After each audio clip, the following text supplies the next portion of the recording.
qualities homework your teams. Okay. Thank you. Thank you.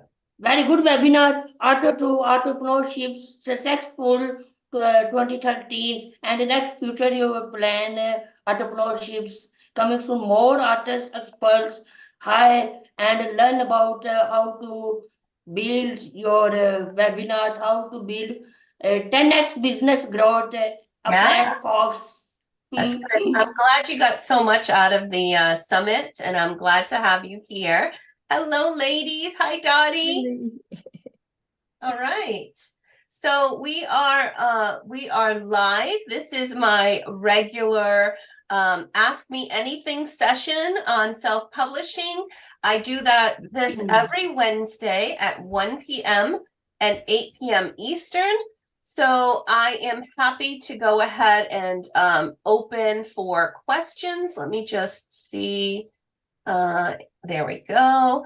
All right. So Dottie, how are things for you? You still have any issues with your new book that's been published? Well, I got my hardcover today. Oh, wait a minute. Let me spotlight you. Let's see it. It's Oh, you've got a blur on, I think, on your your right. I don't forget that. It's okay. I was happy to see my book.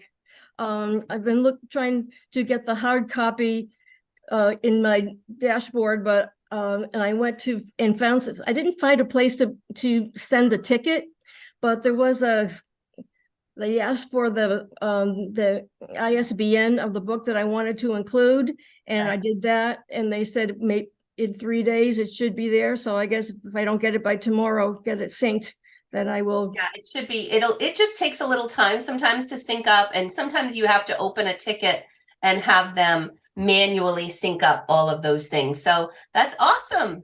Well, how do you open a ticket? I didn't see any way to do that. It's just exactly what you did. So what I'll do, let me just share a screen here. When we go into KDP, let me see if I can.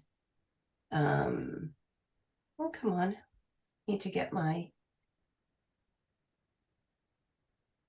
All right. So if we do kdp.amazon.com and you log in to your KDP, let me see here.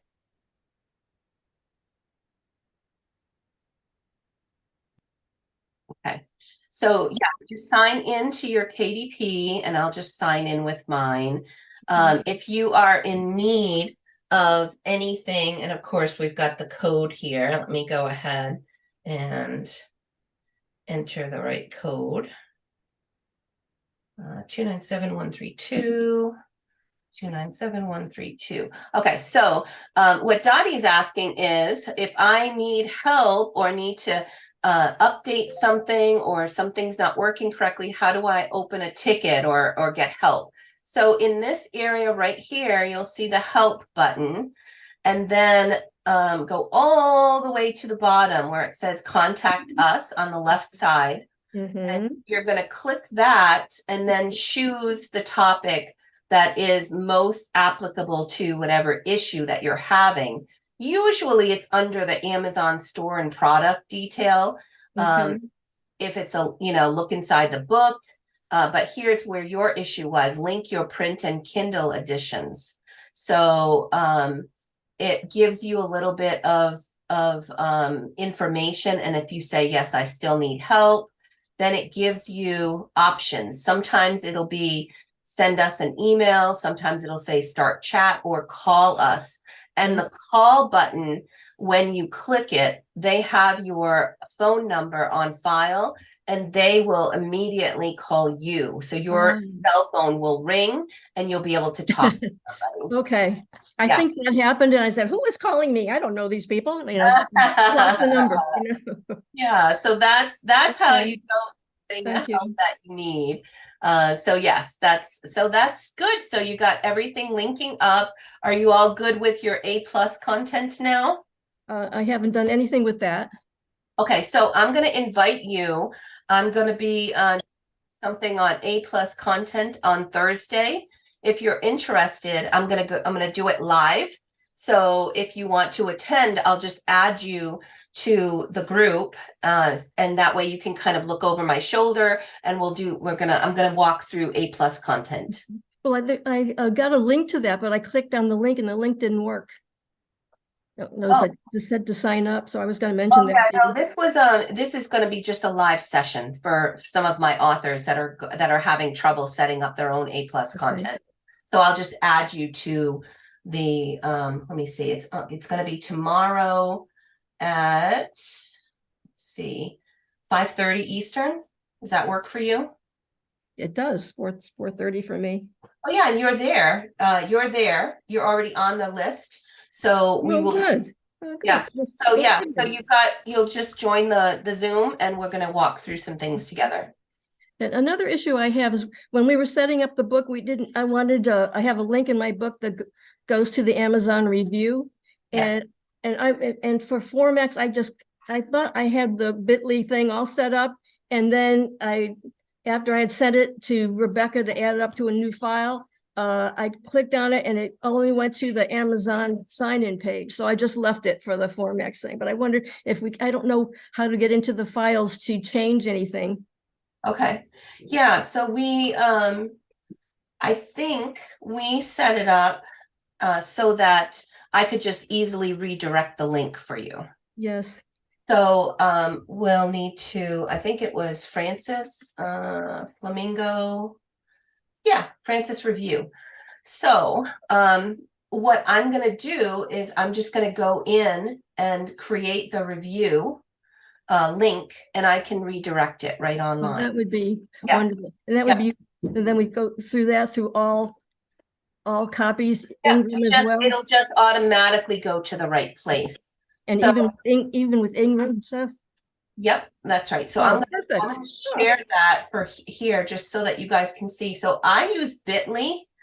There are other alternatives, but I create links. And then, of course, when you're first publishing a book, you don't know what the review link is going to be because you don't even have an ASIN yet. Yes. So what I did is I created a bit.ly link, Francis-review. And then I initially set it to Dottie's dottilee.com, so that it would just go to your website at first. But now all I have to do is edit the link, and I just need to put it into, or I should say redirect it to the correct place. So here I'm going to click redirect. And then I'm just going to update the link to where I want it to go. And you don't have to change anything in your book because it's all pointing to that bit.ly link. So it's just going to go to the right place. That is just magic. Yes, I like that. That's what I tried it, because a lot of times we would have to go back in and update the interior file with once we found out exactly what the identifier was. So one of the things with the review links is, let me go here. There is a way to create the review. I'm going to zoom in a little bit on this. When you are creating a review link, it can go directly to the review right within a particular ASIN. That way, when people scan or they click on your link, they're going right. They don't have to we don't want to dump them into the Amazon. We want them to go directly to where they have the stars and the comments, and that's all we need to do. So we find the ASIN, and for us, I'm going to go in and grab Francis Flamingo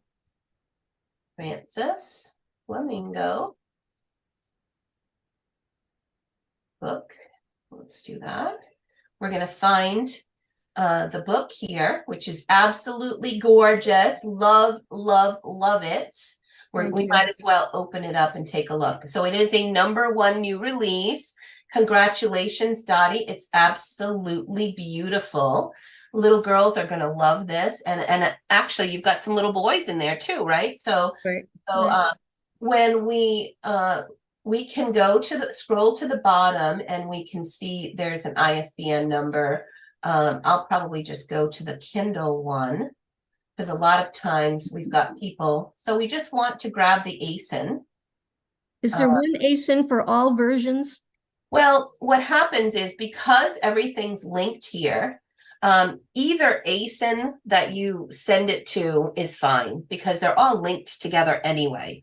So, but you're going to most likely be doing a lot of promotion using your ebooks. So I'm going to just use that ASIN, and then we're going to go back to bit.ly. And so what I want to do, let me just grab this and move. Let me go to Francis Flamingo. I'm going to find that link. Okay, so I'm going to go in here and do the redirect. And we're going to use this, but then we're going to change the ASIN, and we're going to use the ASIN that belongs to your book. So that is how now, once I click redirect, now the link that's in your book that we've got the QR code is going to go to the right place, and everything. I'm just going to refresh. And let's see. Flamingo. Francis Flamingo review.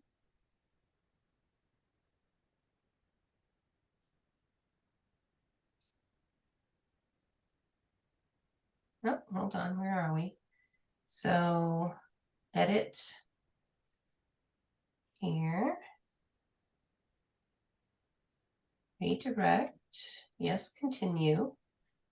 Okay. Oops. So I want to. Sorry, let me get. I'm so glad there's going to be a replay of this. So here's Francis review. I want to make sure that it's in both places. Francis. CES. Oh, that's why I couldn't get it. Flamingo. So it looks like we had a couple of, yes, continue. All right, so we'll get the redirect. So we already have the redirect. It looks like I have duplicate ones here.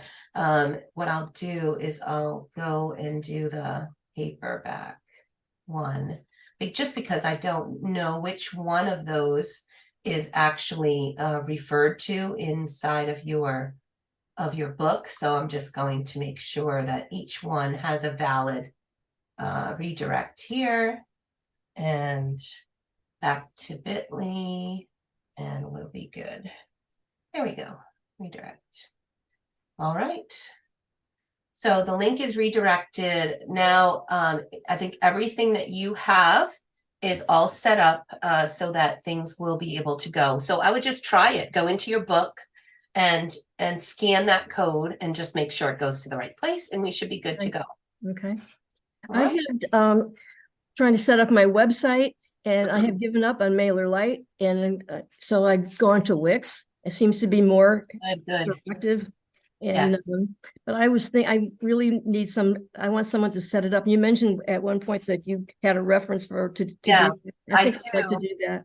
I do. We have an individual who's going to be leading a meeting about Wix websites, and I'm happy to invite you to that. Let me just take a look at the day. It is going to be next week on Thursday at 1 p.m. I'm going to go ahead and add you to that list. Thank you. She's going to talk about Wix websites. Dottie. Okay, so we've got you there. So you'll be able to participate with that as well. Okay. All right, so let's go ahead and open it up. Does anybody else have a question? Feel free to raise your hand, or you can go ahead and post your question into the comments, and I'm happy to read that and get through that as well. Now, on another question on her Bitly, when you were putting the ASIN number in, you had put in the ASIN number for the ebook. You had said you'd put the other number of probably for her paperback copy. Is that two different ASINs, or is it two different Bitly, or did you just do that one instead? I just happened to see that there were two different Bitly's set up for hers. Okay. Normally that doesn't happen, so I must have, maybe I forgot that I had already set up one. So rather than trying to figure out which one was active in her book, I just made sure that they both go to the right place. Okay. I was confused. I thought, uh-oh, maybe I didn't understand that. Okay. So you put the ASIN, you just for sure you put another ASIN in there for the paperback just to make sure that it goes that way. Okay. And they're linked up anyway. That's right. Right, Dottie, they're going to be linked up. Hopefully so. Okay. Yep. Yay. Yep, that's right. All right. Well, just monitoring and seeing if there's any questions on YouTube. Feel free to post any of the questions. another question that I have is I had sent my book to you, and you had suggested so I get a hold of Praise to look at it. So this was for what, Lee? I have a new book that I was working on. It's a new old book that we were revamping, and Rebecca was. Yes. Okay. Yes. Okay. And I know you were really busy last week, and thank you very much. I've thoroughly enjoyed it. I'm trying to get myself more organized, and and our book group that we met yesterday has gone. Not all of us were able to go, but we've gotten our other team members excited about it too. So we're getting ourselves more organized, be more of our authentic self, and and it is someone had said, well, you're home all day, you don't have a job, and I told them, I said, yes, I do. So I felt like that I do have a job because we're an author. Absolutely. So I know that you were busy, but so would it be a better idea that I got a hold of Praise and have her look at it? Yeah, if you go, you're busy. If you go to praisesappler.com, Okay. that's her website, you will see, I'll put it in the chat. Thank you. See that there is a place where you can actually schedule a consult with her. Okay. So I recommend doing that, and then she'll be able to give you some feedback and determine whether or not she can jump in and help you, or if you just want to bring your designer to that session so that the designer can also be there, because Praise is kind of the lead designer on my team, but she often consults with and helps mentor other designers. So we are all about sharing the knowledge and helping to make sure that we can support our authors. Okay. Now, what is the etiquette on? I know when I set up for Praise, then I can say, can you send an email to? Can I invite this other person? I know they're in the bottom of it. Actually, when you set up the meeting, you can add other attendees to go with you. Okay. Yeah, so there's no problem with that. I would just touch base with your designer and find out what her availability is to join you, and that would be fine. That'd be perfectly fine. Okay. And then the other question, if she cannot be there, does Praise send her the information, or do I need to take notes and then discuss it with my formatter? I would just ask Praise to let you record the session, and then you can just send the recording over. That might be one good way to do it. Okay, great. Thank you very much. Thank you. Awesome. Welcome, guys. I see Erica and Nina, Pamela, Elizabeth, welcome. Does anybody have any questions? This is an Ask Me Anything About Self-Publishing questions.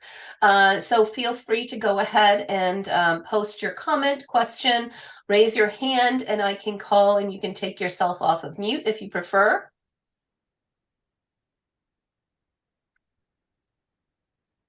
since anyone's not asking, I'm going to ask another question. Another big thing that we noticed from, I mean, there was a lot of information from last week. One of the one things that we were talking about, and especially in our book group yesterday, is emails, emails, emails. You know, we need to work that a little bit, a lot. That was something that came through very loud and clear, wasn't it? In the author, it was. It was a big theme. It was a theme that went through is build your platform, bring people to your website, get their email addresses, engage and communicate with them. So for those of you, I mean, there are a number of different types of email systems out there, right? There's the what is it? MailChimp, which is a one that some people use.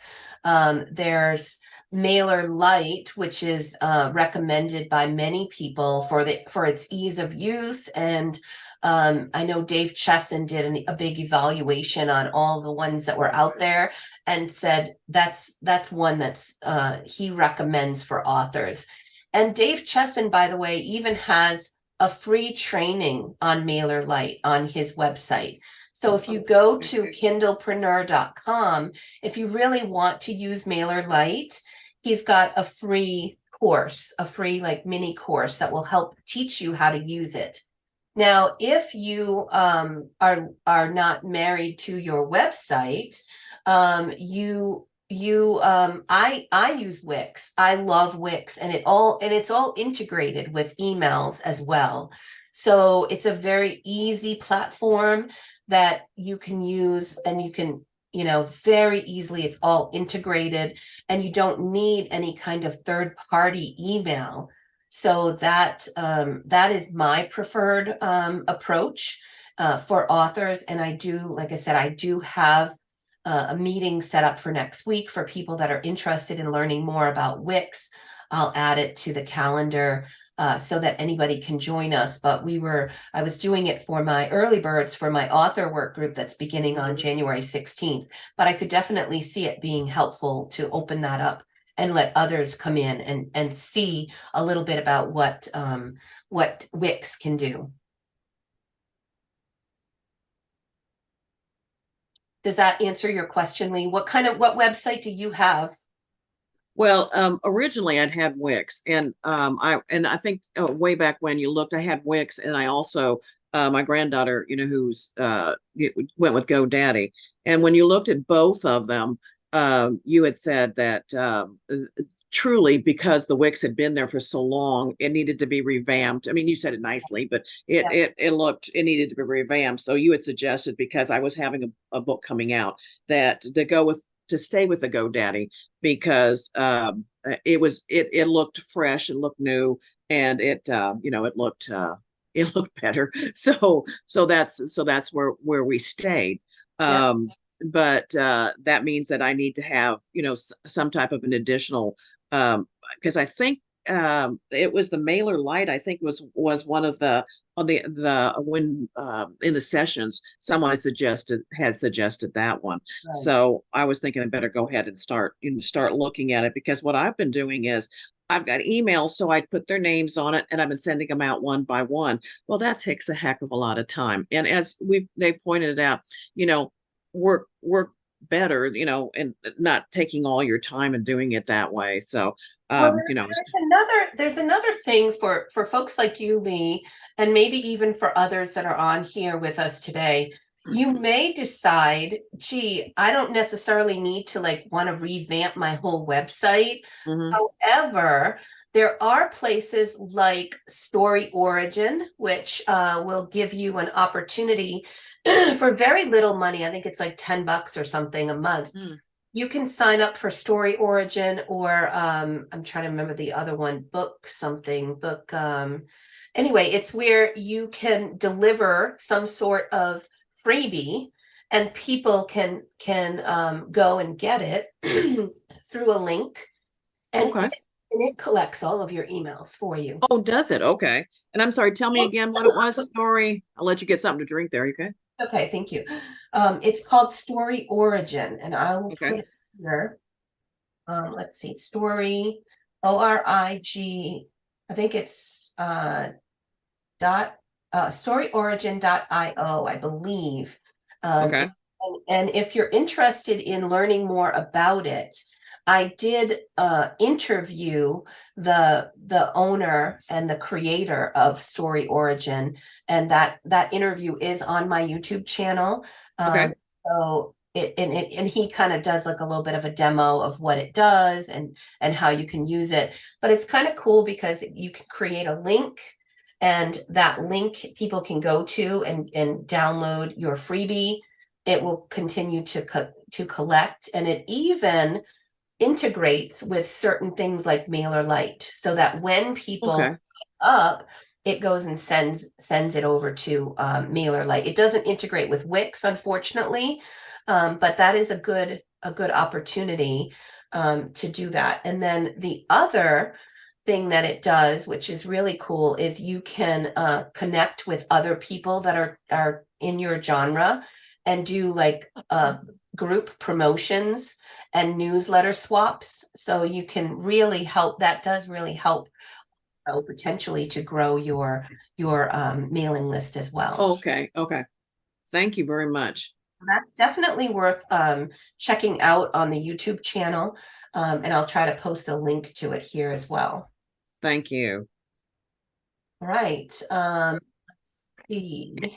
And you still have, if I remember, this would be like the third day that you can keep on watching the, your entrepreneur from last week. Yeah, so every single day this week. So I wanted I wanted to give people a full week to watch the pre-recorded sessions for free before they got retired into the vault for premium pass holders.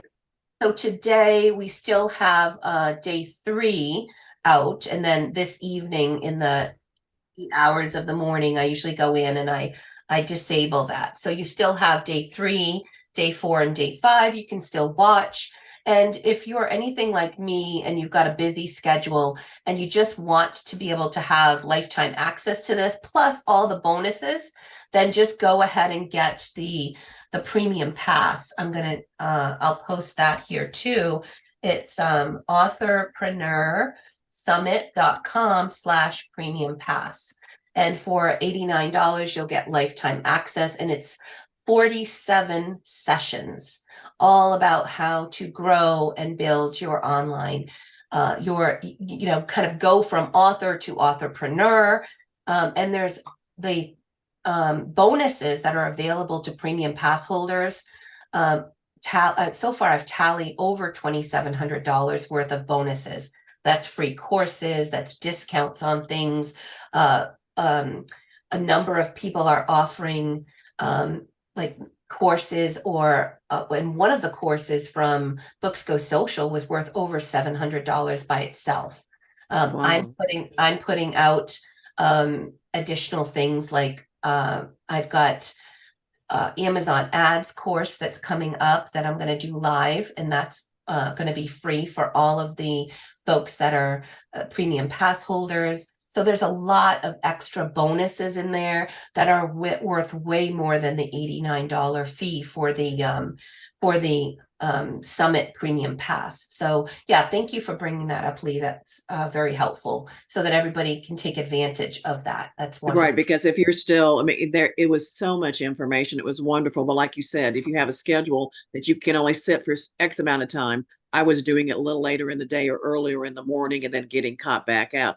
And so if you've already bought the pass, because the lifetime to look at it, we will in time know how to access, because I've watched them to here, but I'm Thursday and Friday, I kind of got behind a little bit. Yeah, and if you have already purchased a premium pass, you can go to aprilcox.com/courses.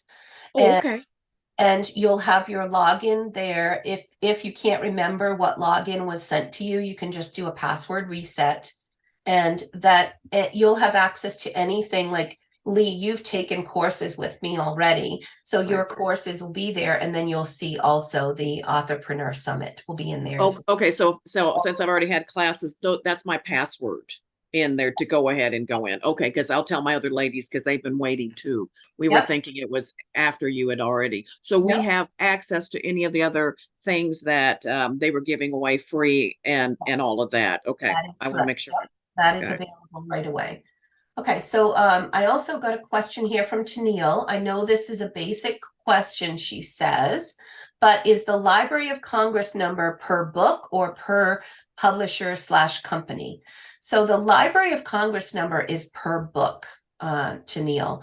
So when you set up, or when you go into your Library of Congress and request, you're going to put, you know, you're going to have every different ISBN that is for that book. You're going to put all that information, a summary of your book, and then your contributors, and then usually you're going to get that back within just a few days. But yes, you need one for each book, the Library of Congress control number.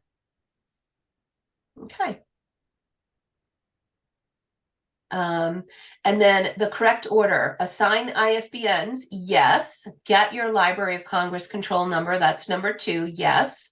And then CIP block, that is exactly correct. Once you have your Library of Congress control number back, then you can go, and the CIP block .com is where I go to. For us who are independent authors, the Library of Congress will not assign us a CIP block unless we have published 3 other authors as well as ourselves. They want to make sure they only assign it for publishing companies, not just an individual publishing their own books. So I go to cipblock.com, and that's where I apply for the CIP service, and they and Adrian will assign you the CIP block and send that to you. And you basically will take that and put it into your copyright page. And that gives that legitimacy, because again, the Library of Congress doesn't just assign that willy-nilly, right? This is important information. It helps the librarians know how to categorize your book. People that are very familiar with in the literary community will see that on your copyright page, and there's just a little something that gets elevated from having that gone to that level. They know you are a professional publisher, and that's what we want out of this. Okay, go ahead, Nina. I see you have your hand raised. I just got to get you off of mute, my dear. Yeah, I had a problem with the audio. That's why I sent you that things. It's about the premium pass. I got your email today that it did not get through. I wanted to contact with you later on. I just wanted to head up a little bit, because when I tried to do it again, it gave me the message that you already purchased that. I checked that email through my PayPal when I'm paying. It did not get through, you're right, but I could not do it through the system again. So we need to figure out how to do it. Yeah, so if you just respond back to my assistant who sends you that email, just let her know that you need to have her send you an invoice. She'll just send you an invoice, and then you can pay it. However, there's a little bit of a hiccup with Stripe, that sometimes it gets hung up like that. And we've had it happen to about a dozen people. So you're not alone there. And yeah, we'll just have that, have her send you the information, and then we'll enable everything for you so that you can benefit from all of that stuff. How did you enjoy Summit? I love it. It's a lot of information. I already start to rewatching it all of those days. And I have a question for you as well, because it was a lot of, because it was a lot of about the visual, and I'm a designer. I'm a book designer and an illustrator. And I'm thinking that, I don't know what's about your course. I did not take it, but I think I may want to talk to you about it and be helpful for your audience, how to create the visual business guideline because we talk about the businesses a lot, how to build the in a legal form, and visual where it included colors and logo and everything. It's a document, and I know how to do that, and I would like to help you for free for your clients how to do it proper way. I would love to have you join me during a session. Why don't I'm going to send you a link to, let me see here, Nina. I'm going to directly send you a link where you can schedule time with me, Nina. And let's grab a little bit of time together and we can talk more about this one-on-one. Sure. So let's go. April Cox. Here we go. There you go. So you should see it in your chat. But yes, I'd love to chat with you more about it and see what kinds of things you're doing. This is how I build my network, I reach out and we get connections like you and dig in and assess and vet. And then you can end up being, one of my newest people added to the list of pre-vetted resources that my authors can use. Wonderful. All right. Anyone else have any questions here? Let's see. We have about 20 more minutes, and I am glad if you have a book that is published or a listing on Amazon that you would like me to assess, I can pull it up and I can give you some feedback on your book. I'm happy to do that. Or if you have any other specific type of question, I am happy to answer. Let me just also look on YouTube and see if we have any questions there. Hi, John. Welcome. Hi, Jocelyn. Any questions that I can answer for you? Feel free to post it on YouTube or post it here in the chat. Raise your hand and I'm happy to call on you as well. Well, then I have another question. You have your finance, your accountant was helping you. And as I was listening to her, she was talking about, well, there was a fundraiser also, but she was talking about accounting. So if I was doing like a fundraiser, yes, like a Kickstarter, if I have, let's just say $10,000 that comes in. So I would have to say that as earnable income. Is that correct? Or do I need to find someone that that would be correct? Is that? Yeah, it is income. And of course, when you are a business because you're a published author, then you also can claim your expenses against that as well. So okay. Not going to be 100% income when you are using it for illustration and for editing and for creating the book product. So okay. Usually when we first start, we have more expenditures than we have income in that first year of taxes. So that actually helps to reduce your tax, your income. Like, let's just say you've got your own income and your husband's income, and then together. So if you are in the hole, it reduces his tax ability. If you're doing a joint return. I'm not an accountant.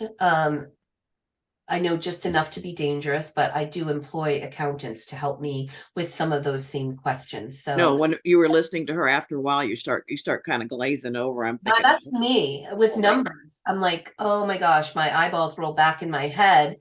So the funny thing is that one of the folks that talked about accounting, the writer of Accounting for Authors, she wants to come in and do a session about payback period. So she's got a spreadsheet that she included for as a freebie, and she's going to come in and talk about how to fill it out, what to do with it, and she's going to go over some of the stuff that she's made available for people. So that is coming, and again, it's free for all of the premium pass holders. Okay. I'm also, as I post these events, even if you're not a premium pass holder, but you're interested in the session, then you can just pay a nominal fee. I think it's $20 or $25 for these sessions, and you can take advantage of them. Okay, because I know that you said she wasn't real crazy about spreadsheets. And so as we've gone over this and I'm trying to set things up, and I'm thinking like, I'm doing like X in, X out, and so I was looking at a spreadsheet. So when she was wanting it to another program because it's easier, she said, and I'm thinking, oh, you had said you were using a spreadsheet too. So I'm going like, oh, so there's at least a few that have shared their spreadsheets that, for example, Brian Rump says that he manages his whole business through a spreadsheet, and that he shared that it's inside of the premium bonuses. Also, my author, my Michelle Hughes, my accountant, shared one that she says is helpful to collect information for your accountant. So she shared that one. And then DF Hart, who is the accounting for authors, she wrote the accounting for authors book. She's the one that's going to come in and walk through things about, how to use spreadsheets to get started, and what she's used to keep it simple at first, and how to determine your payback period. So, put all of your expenses and your income and determine how long it's going to take to break even on that. So I thought it was a really good session, and I'll be putting that on the calendar. I just have to sync up with her and figure out which day that she wants to make that available. okay. Okay. Erica says, I'm disabled. Are there any memoirs by disabled authors that you recommend? Part 1 of my 2-book series only foreshadows my disabilities. When I start writing book 2, I will explain my disabilities. I want to inspire other disabled people to reach their goals. What an amazing purpose you have, Erica. I think that's fantastic. Dottie says the Helen Keller bio memoir would be really good. That's a great idea. I can't think of any off the top of my head, but the more that you talk about your memoir, the more I'm interested in checking it out. And so if you have a link you want to share, happy to to take a look at it. And I'm glad to offer you a one-on-one consult to chat a little bit about your book, and potentially take a look at your listing, and just make sure that it is everything that it needs to be, Erica. Thank you so much. Thank you. Welcome. You're welcome. I'll send you a link right here in the chat, and you'll be able to set up a one-on-one with me at no charge. I'm happy to help. Okay, so I'm going to go ahead and send you that right now. Perfect. All right. Anything else? Anybody else have a question? Okay, so let's see. John says, Stevenson's stocking stuffer. Amazon didn't put it in my author page until I noticed it yesterday. Thank you for allowing me to say my book. John, do you have a link or something you want me to take a look at for your book? If you want to post it, I am happy to pull it up and provide you with some feedback on the listing.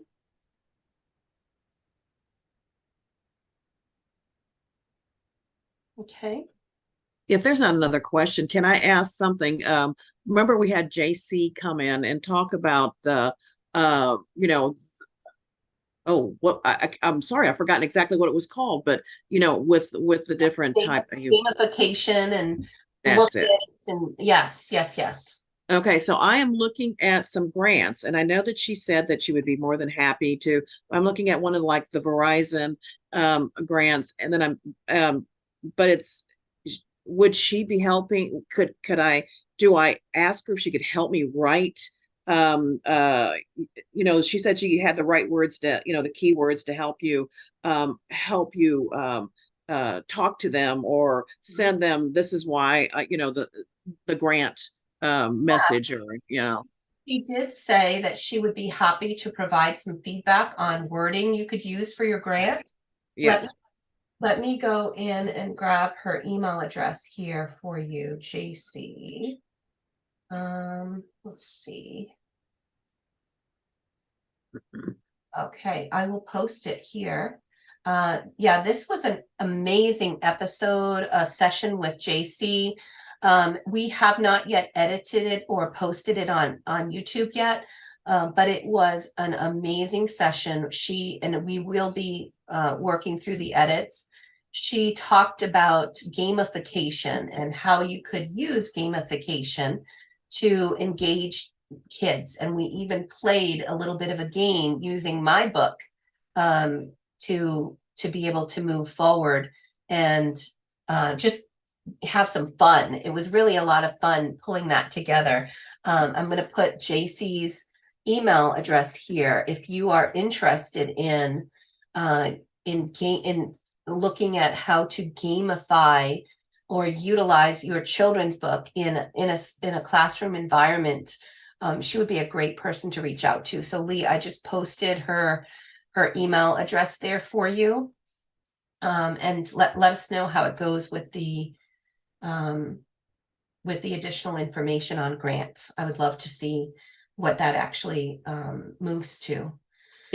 If the grant is if it's a school grant or if a Verizon grant, I still could ask her for help on helping me write the grant proposal, I guess is what it's called. I don't think she was volunteering to write the proposal, but what she would do is tell you, like, these are the buzzwords you want to put into your proposal.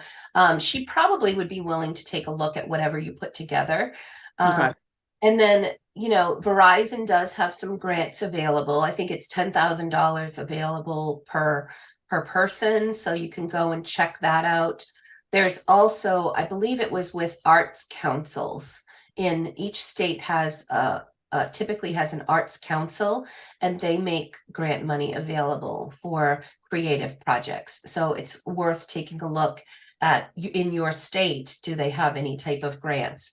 Even reaching out to your local chamber of commerce and seeing whether or not they have any information about grants or funding that might be available within your state to help you with your, grow your business or to for a particular project.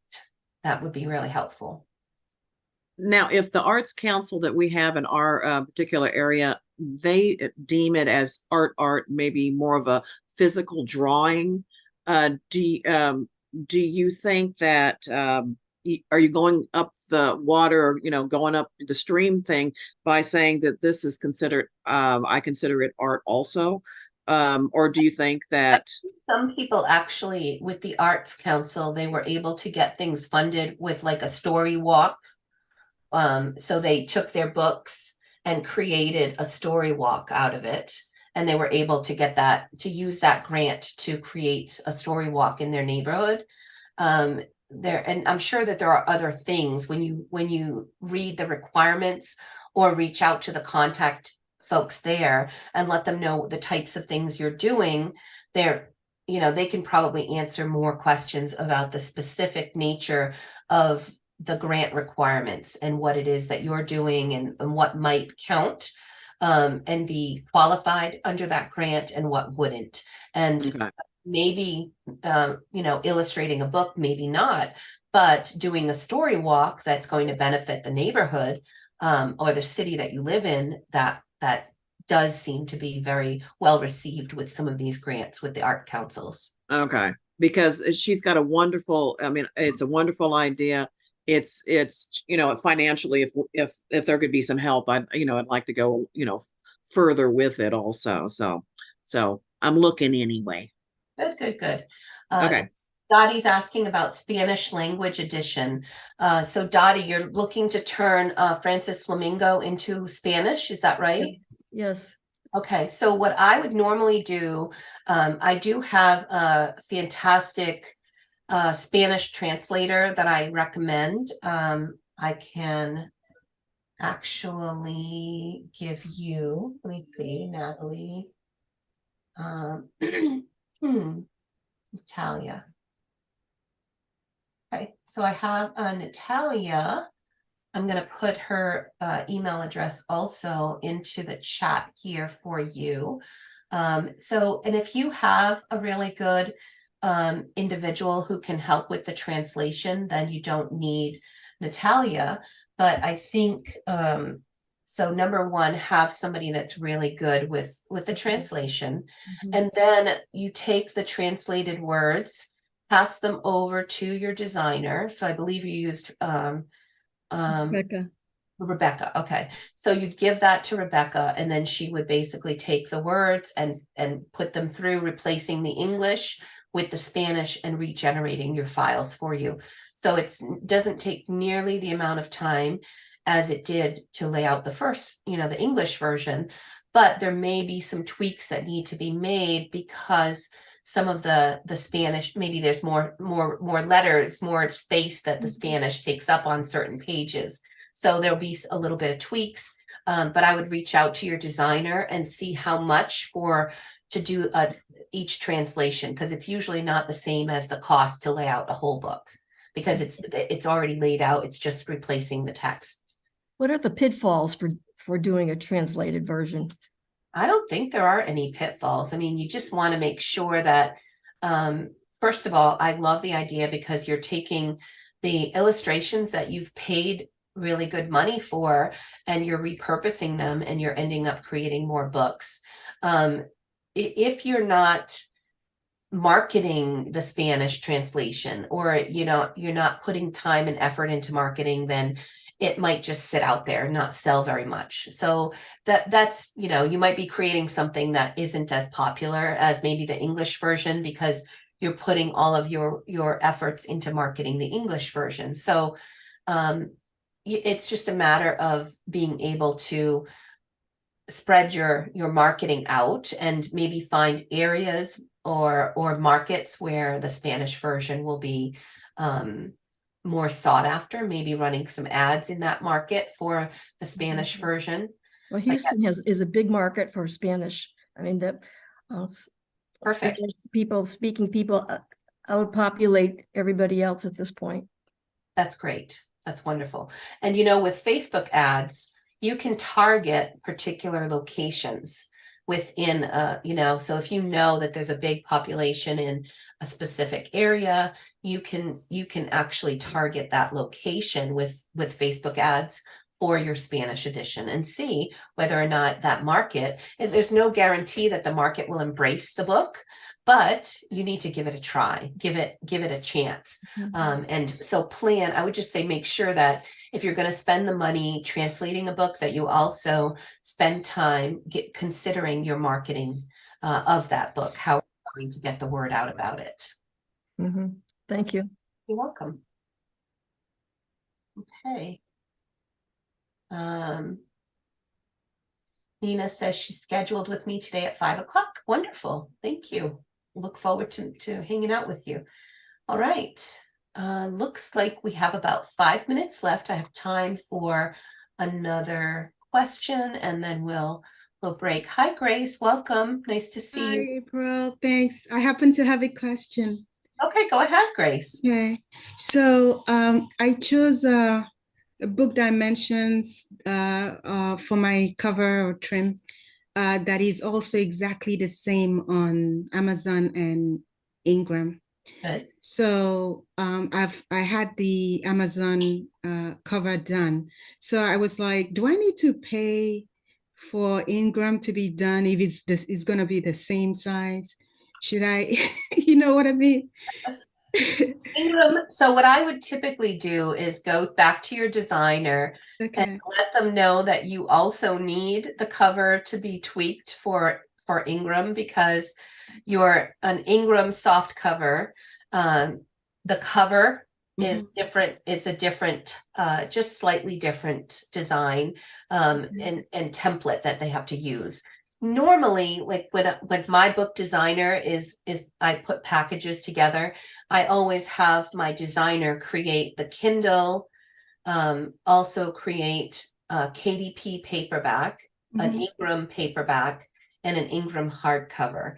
And Okay. so the interior is slightly different in KDP Oh, and Ingram, and okay. also the covers are slightly different from one to another. So you will want to have all of that available to you, and Okay. it shouldn't be exponentially more expensive. It should just, be them taking it and just generating a slightly different version for you so that Okay. you can have the covers and the interior accepted by Ingram and by KDP.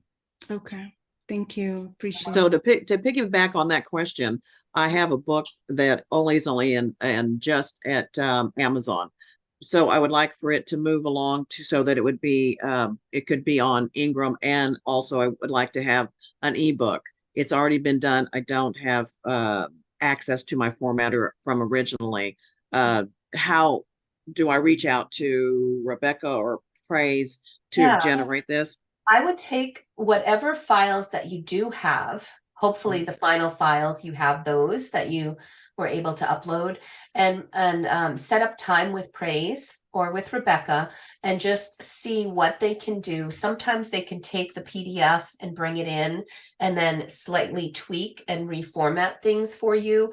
Other times it's really difficult. It depends on the state of the files and what format that you're looking for. So the best person to answer that question would be a really good designer. So like I said, Praise has those free consults. You can talk with her, bring your file and see what she has to say about it.